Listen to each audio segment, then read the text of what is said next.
We are just 10 days away now from the election, and more than 38 million Americans have already voted. That's according to the University of Florida's election lab. That number will go up today as early in-person voting begins in the key battleground state of Michigan. Both Vice President Kamala Harris and former President Donald Trump are holding events there to get out the vote. White House correspondent Mary Alice Parks joins us now from Washington with the latest. Mary Alice, thank you so much for your reporting all day long. How critical is winning the state of Michigan to both of these candidates in their quest for 270 electoral votes? I mean, Gio, this is critical for Vice President Harris. We talk about that famous blue wall, Wisconsin, Michigan, Pennsylvania, for so long, I mean, decades.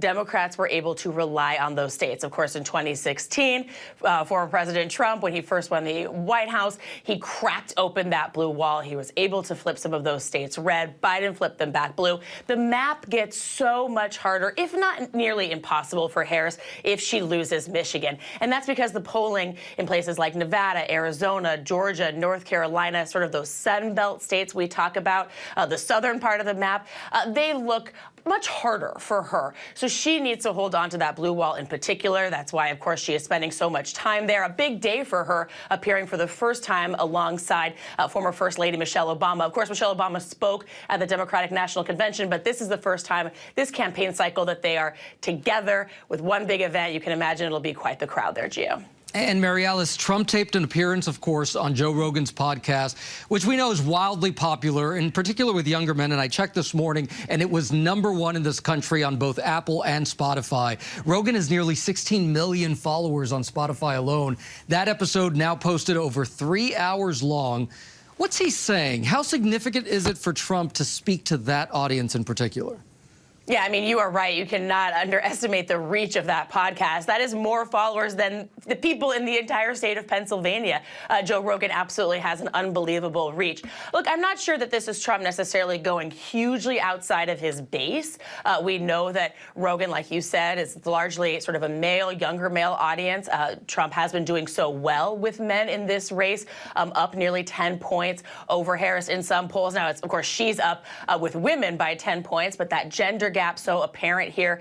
And I think that, I would say that part of this strategy, though, is to try to reach new male voters and new young voters. I mean, both candidates right now are not only trying to persuade people to vote for them, but people that have maybe never voted in the past to sort of get off the couch, to register, to become mobilized and energized.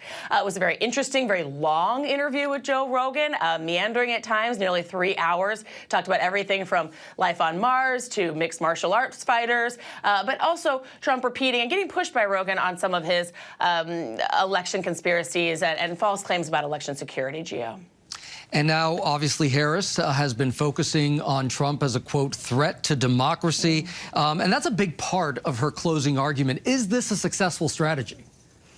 We'll see. I mean, of course, her team thinks so. They're betting on it. A lot of folks here in D.C. wondering if it's a little bit too much like 2016, a little too much like Hillary Clinton, too focused on Trump, not focused enough on what she wants to do, sort of a positive vision for the future. I think that's going to be tricky for her in this final stretch. These last 10 days, she needs to both talk about former President Trump, but also talk about herself and what she wants to get done. So there's going to be a lot of Democrats that are anxious about this closing message, but on the other hand, she's making a direct appeal to independents, to sort of soft Republicans who aren't excited to vote for Trump. And those are some voters that are often people that vote often, who are reliable voters. And I think that's a big part of why Harris is focusing her message here, let alone the fact that I think she really does believe that Trump is a threat to democracy, that she wants to make this a part of her closing argument, Gio. Well, Mary Alice, I hope you got your sleep, because I don't think you're going to get a whole lot of it over the next 10 days. Thank you, my friend. We so appreciate having you and your insight here.